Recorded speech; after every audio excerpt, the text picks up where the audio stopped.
दोस्तों देखेंगे जितने भी स्टूडेंट मदरसा बोर्ड से ताल्लुक़ रखते हैं, चाहे शिक्षक हो या फिर स्टूडेंट हो या फिर गार्जियन, सबके लिए एक बहुत ही अफसोसनाक ख़बर निकलकर सामने आ रही है। वो ख़बर एक ऐसी है प्यारे साथियों जो कि आप अगर सुने तो चौंक जाएंगे और हैरान हो जाएंगे।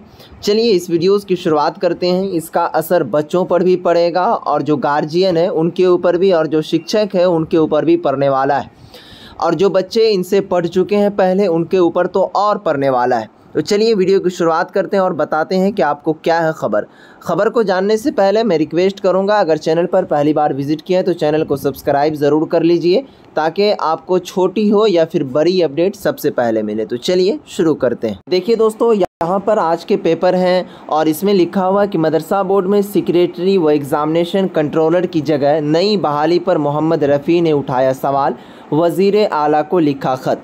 अब देखिए दोस्तों, मदरसा बोर्ड में जो सेक्रेटरी थे वो और एग्ज़ामिनेशन कंट्रोलर की जगह बहाल कर दिया गया है न्यू आदमी को। अब उसमें न्यू आदमी ये कौन है, उनको क्यों हटाया गया, वो सभी प्रोसेस इस वीडियोज़ में हम जानते हैं और आपको बताते हैं। बिहार स्टेट मदरसा एजुकेशन बोर्ड के एग्ज़ामिनेशन कंट्रोलर जो अभी डॉक्टर मोहम्मद नूर इस्लाम थे, ठीक है, उर्दू अदब के मोतबर शख्स थे और जिसको हटा दिया गया है और उसके जगह पर जनाब अजीत कुमार जैसे गैर उर्दूदा अफसर की बहाल कर दी गई है। तो उसी पर प्यारे साथियों, यहाँ पर इनको आप अपने लैंग्वेज में समझिए। अभी जो फ़िलहाल जो मदरसा बोर्ड के एग्ज़ामिनेशन कंट्रोलर थे वो डॉक्टर मोहम्मद नूर इस्लाम थे, लेकिन इनको हटा करके अभी जनाब अजीत कुमार को क्या कहते हैं एग्ज़ाम कंट्रोलर बना दिया गया है। तो यहाँ पर ये जो शख्स को आप देख रहे हैं ये बहुत बड़े सहाफ़ी, इनका नाम है प्यारे साथियों क्या कहते हैं रफ़ी साहब, ठीक है। तो इन्होंने ये आवाज़ उठाया है कि गैर उर्दूदा जैसे अफसर की बहाली पर कौमी असातिज़ा तंज़ीम बिहार के रियासती क्वीज़ व आज़ाद सहाफ़ी मोहम्मद रफ़ी ने सवालिया निशान लगा दिया है। मोहम्मद रफ़ी ने कहा कि अब्दुस्सलाम अंसारी बहुत ही काबिल और हर दिल अज़ीज़ अफसर हैं और बहुत कम वक्त में इन्होंने बिहार के आम आवाम के दिलों में जगह बनाई है। अब्दुस्सलाम अंसारी महकमे तालीम में deputy director secondary education Bihar के ओहदा पर फाइज है और मदरसा बोर्ड के सेक्रेटरी का उन्हें इजाफ़ी चार्ज भी मिला हुआ था। इजाफ़ी चार्ज का मतलब होता है कि उस ओहदा पर कोई मुस्तकिल बहाली होते ही वो ख़ुद ब खुद अपने असल हैसियत में आ जाएंगे। जब अब्दुस्सलाम अंसारी चेयरमैन मदरसा बोर्ड के चार्ज में थे तब वही हुआ था कि सलीम परवेज़ के चेयरमैन बनते ही वो महकमे तालीम deputy director secondary education Bihar की हैसियत में वापस हो गए थे। लेकिन अभी तो बिल्कुल मुख्तलिफ मामला हो गया। एक तो सलाम साहब इजाफ़ी चार्ज में थे और अब शाहजहां को उनकी जगह मुस्तकिल नहीं बल्कि इजाफ़ी चार्ज सौंपा गया। रफ़ी ने वज़ीर आला बिहार से मकतूब यानी कि ख़त के ज़रिए पूरे मामला की हकीकत को ज़ाहिर करने की मांग की है। इन्होंने ये भी कहा कि शाहजहां क्या कहते हैं शिक्षा संवर्ग सेवा के अफसर भी हैं। वहीं दूसरी जानिब मोहम्मद रफ़ी ने एग्ज़ामिनेशन कंट्रोलर डॉक्टर नूर इस्लाम की सबक दोषी से चंद दिन कबल उन्हें ओहदा से हटाने और उनकी जगह अजीत कुमार को बहाल करने पर गहरे अफसोस का इजहार किया है और कहा कि अभी मुख्तलिफ महकमों में बहालियाँ हो रही हैं या फिर सर्टिफिकेट जांच का काम चल रहा है, इसलिए सर्टिफिकेट में सुधार, सर्टिफिकेट की दूसरी कॉपी वगैरह के लिए अक्सर मदरसा बोर्ड में भीड़ जमा हो रही है। डॉक्टर नूर इस्लाम बहुत ही क्या कहते हैं चंद पेशानी के साथ लोगों के काम को बड़ी तेज़ी से अंजाम तक पहुंचा रहे थे। इस बीच उन्हें हटाकर गैर उर्दूदा को बहाल करने से एक तो काम बिल्कुल रुक सा जाएगा और अब काम कराने वालों को भी परेशानियों का सामना करना होगा, जबकि होना चाहिए ये था कि डॉक्टर नूर इस्लाम की खिदमात के मद्देनज़र उन्हें ओहदा पर सबकदोशी के बाद भी उनकी खिदमात ली जानी चाहिए थी, लेकिन हुआ उसके बरअक्स। रफ़ी ने मज़ीद कहा कि मदरसा बोर्ड की कमेटी तहलील होने की वजह से चेयरमैन की जगह गैर उर्दूदा एडमिनिस्ट्रेटर बहाल हैं और अब गैर उर्दूदा एग्ज़ामिनेशन कंट्रोल बहाल होने से आवाम में शुकूक पैदा हो गया है और मदरसा बोर्ड का मुस्तकबिल अब मज़ीद ज़्यादा ख़तरे में पड़ गया है। उनके बाद साथियों यहाँ पर इन्होंने ये भी कहा कि रफ़ी ने मकतूब के ज़रिया वज़ीर आला को ख़त लिखकर ये जल्द से जल्द मदरसा बोर्ड की नई कमेटी तश्कील देने और मुस्तकबिल क्या कहते हैं मुस्तकिल चेयरमैन, सेक्रेटरी व एग्ज़ामिनेशन कंट्रोल बहाल करने की मांग की है। अब इनका पूरा मामला आप इस तरीके से समझिए पेपर से हट के।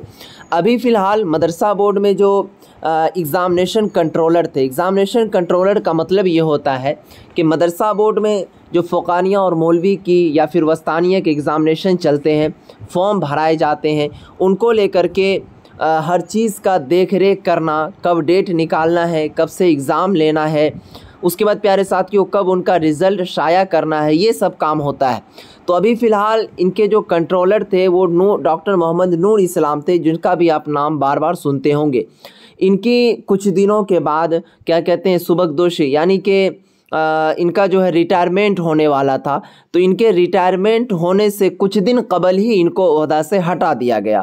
तो ओहदा से जब आप हटाए तो यहाँ पर देना चाहिए जो उर्दू के जानकार लोग हैं, लेकिन उनको नहीं दे करके यहाँ पर जनाब अजीत कुमार को डाल दिया गया है। अब ये बेचारे न्यू हैं, तो इन्हीं को ये कह रहे हैं कि जब ये न्यू है और अभी आपको पता ही होगा कि किस तरीके से अपने बिहार के अंदर क्या कहते हैं बहाली चल रही है, बहाली पर बहाली आ रही है, तो उसमें क्या हो रहा है कि मदरसा बोर्ड के बच्चे भी क्या कहते हैं काबिल कबूल हैं बहाली के लिए, तो वो भी फॉर्म भर रहे हैं। तो उनके जो मार्कशीट वगैरह पर कोई चीज़ों की गलतियां हैं, मिसमैच है, या फिर किसी का सर्टिफिकेट खो गया तो न्यू सर्टिफिकेट ईजाद करवाना है, तो वो सभी में जो डॉक्टर मोहम्मद नूर इस्लाम थे उनका बहुत अहम रोल था और वो बहुत जल्द से जल्द लोगों का काम काज करके निकाल रहे थे। लेकिन जब आप उनको हटा दिया गया है तो अब बताइए जो गैर उर्दू आए हैं तो उनको क्या पता, क्योंकि अभी वो न्यू आए हैं, इस हर चीज़ को समझने में काफ़ी वक्त लगेगा, काफ़ी टाइम लगेगा। तो जो बहालियाँ चल रही हैं उनकी जो काम काज है वो रुक जाएंगी, तो उन्हीं को कहा है। उनके बाद प्यारे साथियों यहाँ पर कह रहा है कि जब मदरसा बोर्ड की कमेटी को तहलील यानी कि कमेटी को जब ख़त्म किया गया तो जो डॉक्टर क्या कहते हैं अब्दुल सलाम अंसारी चेयरमैन थे उनको हटा दिया गया।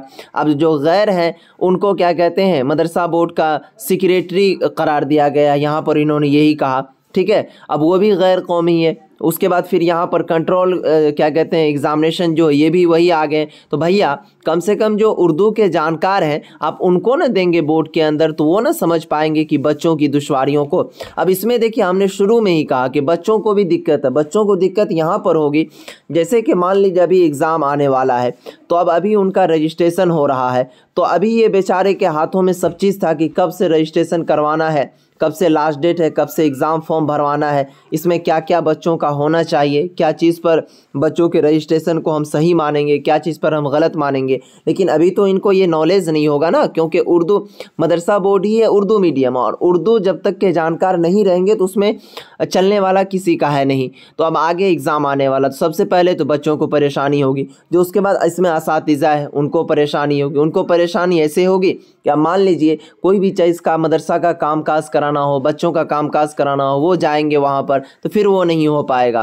तो इस चीज़ को आप समझ रहे हैं। तो प्यारे साथियों ज़्यादा से ज़्यादा इन सब चीज़ों पर आप लोगों को भी आवाज़ उठाना है ताकि ये सब चीज़ें, ये सब नाटक जो चल रहा है ये सब ख़त्म हो पाए प्यारे साथियों। तो ये मोहम्मद नफ़ी साहब ने जो आवाज़ उठाया है बिल्कुल सही और काबिल कबूल है। अब देखिए यहाँ पर कब तक और कैसे क्या चीज़ की खबर निकल कर सामने आती है, तो आगे आप तक पहुँचाएँगे। मैं रिक्वेस्ट करूँगा वीडियोज़ को शुरू से लेकर अंत तक देखने के लिए बहुत बहुत शुक्रिया। इसी तरह की वीडियोस पाने के लिए चैनल को सब्सक्राइब कर लें और टेलीग्राम ग्रुप को आप ज़रूर ज्वाइन कर लें। तो आज की इस वीडियोस को यहीं पर समाप्त करते हैं, फिर मिलेंगे नेक्स्ट वीडियोस में, तब तक के लिए बाय।